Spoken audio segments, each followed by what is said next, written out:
Assalamualaikum warahmatullahi wabarakatuh. Perkenalkan, nama saya Asad Hanif Ikhwanuddin dari kelas A1 Ilmu Komunikasi. Saya akan membawakan cerita rakyat yang berjudul Legenda Jakapoleng. Pada suatu pagi, di sebuah halaman belakang pendopo Kabupaten Brebes, terlihat Bi Oja sedang menyapu. Meskipun kondisi pada saat itu masih pagi sekali, tetapi Bi Oja sudah mulai melakukan pekerjaannya, membersihkan halaman belakang pendopo kabupaten. Tak lama kemudian, setelah semua sampah terkumpul dan siap untuk dibakar, tiba-tiba muncul dari pintu belakang pendopo kabupaten seorang pemuda yang gagah nampak tergesa-gesa, berjalan dengan masih mengenakan sarungnya menuju kandang kuda di pojok halaman. "Pagi Bi Oja," sapa pemuda gagah kepada Bi Oja sembari tersenyum dan berjalan menuju kandang kuda. Pemuda itu adalah Laksito, seorang anak Pangon, anak gembala bayaran, kesayangan Kanjeng Bupati.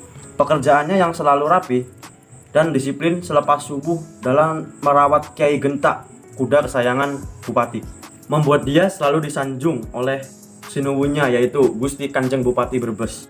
Sesampainya di depan kandang kuda, Laksito pun langsung melaksanakan pekerjaannya. Dia membersihkan kotoran-kotoran yang ada di kandang, memandikan Kiai Genta, dan juga memberinya makan. Tak lama setelah semuanya mulai terlihat bersih dan rapi, Bi Oja memanggil Laksito. "Sini Loto, kamu istirahat dulu. Ini Bi Oja sudah buatkan teh poci dan kue alu-alu buat kamu." Karena pekerjaannya sudah selesai, Laksito pun beristirahat sejenak sembari meminum seduhan teh poci dan memakan kue alu-alu yang dibuatkan oleh Bi Oja. Tak lama setelah itu, karena rumput pakan Kiai Genta mulai habis, Laksito pun beranjak dari tempat istirahatnya dan bersiap-siap untuk segera pergi ke sawah mencari rumput segar.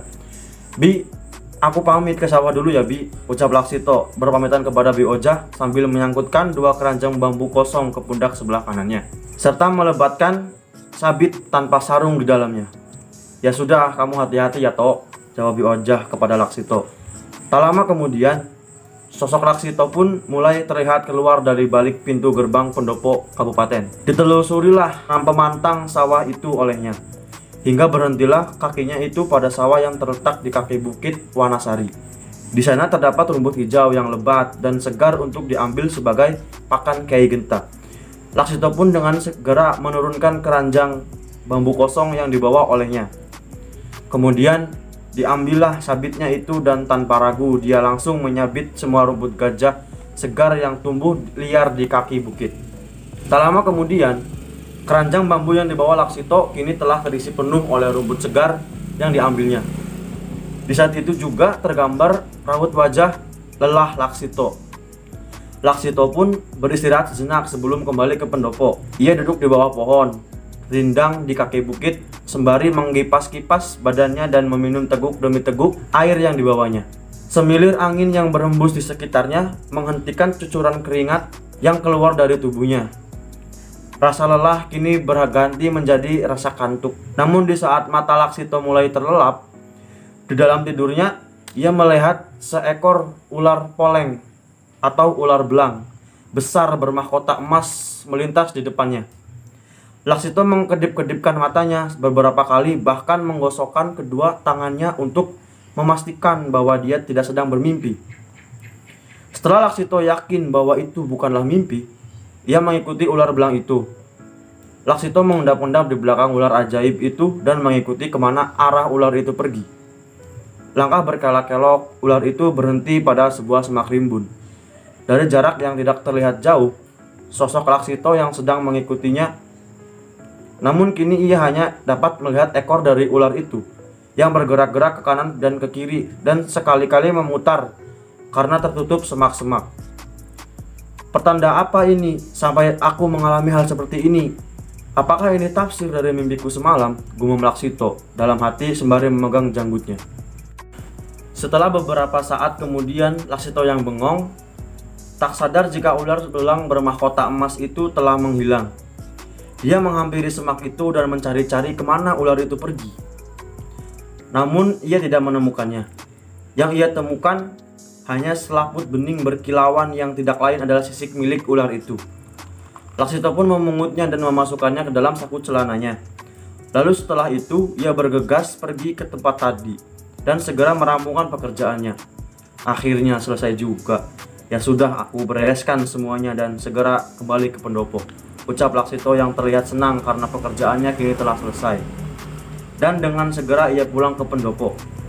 Laksito pun pulang ke pendopo memikul keranjang bambu yang penuh dengan rumput hijau segar melewati jalan yang tadi pagi dilewatinya. Di tengah jalan, untuk mengusir sepi dengan suaranya yang terengah-engah, Laksito pun mendendangkan lagu kesukaannya, yaitu Gambang Suling. Sampailah kini Laksito di pendopo dan ditempatkannya langsung rumput itu di gubuk kecil, tempat menyimpan pakan kuda. Setelah itu, Laksito berjalan menuju Bi Ojah yang sedang sibuk di dapur. Sambil berjalan ke dapur, Laksito berpikir, mengapa tadi di sepanjang jalan ia pulang tak ada seorang pun yang menjawab sapaannya. Bi Ojah sedang masak apa? Aku lapar, Bi, ucap Laksito yang kini berada di samping Bi Ojah dan langsung dengan cepat menyambar tempe mendoan yang sedang ditiriskan.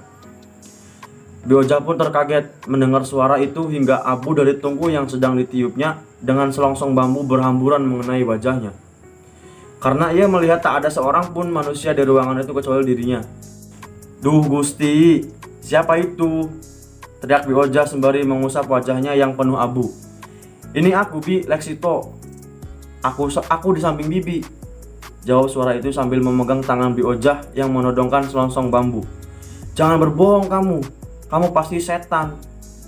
Tolong Gusti, ada setan. Bi Ojah berteriak meronta-ronta mencoba melepaskan tangannya yang dipegang Laksito yang tak kasat mata. Mendengar teriakan Bi Ojah, Gusti Kanjeng Bupati bergegas keluar menuju dapur tempat Bi Ojah berada. Tenang Bi Ojah, ada masalah apa hingga Bibi berteriak? Tanya Kanjeng Bupati sembari menenangkan Bi Ojah yang berteriak meronta-ronta. Mohon maaf Gusti, tadi ada suara namun tidak ada wujudnya, mengaku sebagai Laksito Gusti. Tapi saya tidak percaya, itu pasti jin Gusti yang mengaku sebagai Laksito, jawab Bi Ojah dengan suara tersendak-sendak ketakutan. Laksito, Cah Bagus, apa benar sejatinya itu memang kamu? Ucap Gusti Bupati menanyakan kepada suara itu dengan nada tenang dan berwibawa. Iya benar Gusti, ini hamba abdi kinasihmu, Laksito, jawab suara tanpa wujud itu.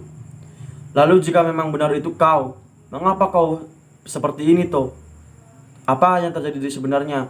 Coba kamu ceritakan kepadaku, tanya Gusti seolah berhadapan dengan sosok Laksito yang tak kasat mata. Hamba juga bingung Gusti, hanya tadi hamba mengambil sisik ular yang terlepas, ucap Laksito menjelaskan kepada sinuwunnya. Bi Ojah dan pelayan lainnya yang melihat Gusti Bupati berbicara dengan suara itu hanya celingak-celinguk saja karena bingung dan tidak takut mendengar suara tanpa wujud itu. Baik Tok, begini saja, di mana kamu simpan sisik itu? Gusti Bupati melanjutkan pertanyaannya. Di kantong hamba Gusti, jawab Laksito. Sekarang kamu keluarkan sisik ular itu dan jauhkan dari tubuhmu. Letakkan di sana, saran Gusti Bupati kepada Laksito sambil mengarahkan telunjuknya ke sebuah meja makan bundar. Benarlah, ketika sisik ular itu dijauhkan dari tubuh Laksito yang semula kasat mata kini dapat terlihat kembali. Bi Ojah yang tadinya takut kini berteriak kegirangan melihat Laksito yang ada di hadapannya. Laksito, ya ampun Nang, suaramu tadi benar-benar suaramu tah, sambut Bi Ojah sambil menepuk-nepuk punggung Laksito. Rasa senang dan bahagia para penghuni istana pada saat itu hanya bertahan sebentar. Gusti Bupati yang melihat sisik yang dibawa Laksito itu bertuah, menjadikan dia berhasrat untuk memilikinya. Gusti Bupati memaksa Laksito untuk memberikan sisik itu kepadanya dengan iming-iming menaikkan jabatan Laksito menjadi sekretarisnya. Namun Laksito tetap bersikukuh terhadap pendiriannya, menolak hal itu karena dia menganggap itu adalah amanat yang diberikan Tuhan kepadanya. Laksito terpaksa melawan sinuwunnya. Kini mereka saling adu dorong memperebutkan sisik itu. Namun karena tubuh dan badan Laksito lebih besar, akhirnya didorongnya sinuwunnya itu hingga terjatuh ke lantai. Secepat kilat, tangan Laksito mengambil sisik ular yang berada di atas meja, kemudian dimasukkannya benda itu ke dalam mulutnya.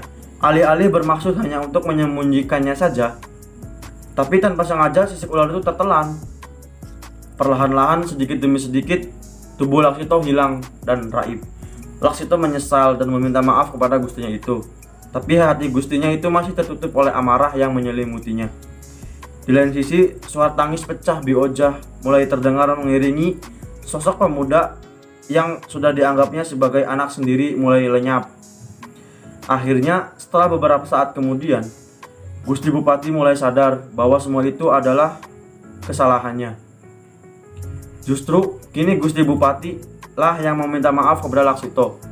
"Tok, bocah bagus, sebenarnya akulah yang bersalah atas semua ini. Aku menjadi gelap hati oleh nafsu dan hasrat untuk memiliki sisik itu. Sisik itu milikmu, Tok. Aku menyesal telah melakukan semua ini. Coba saja aku tidak melakukannya.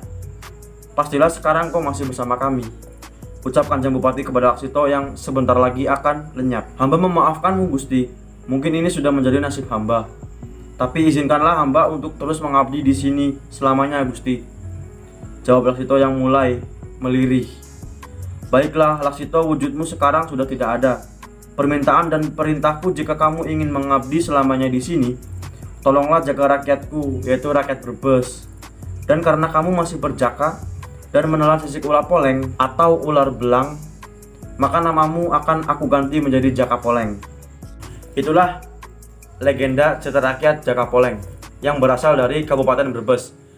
Kiranya sekian dari saya, kurang lebihnya mohon maaf. Wassalamualaikum warahmatullahi wabarakatuh.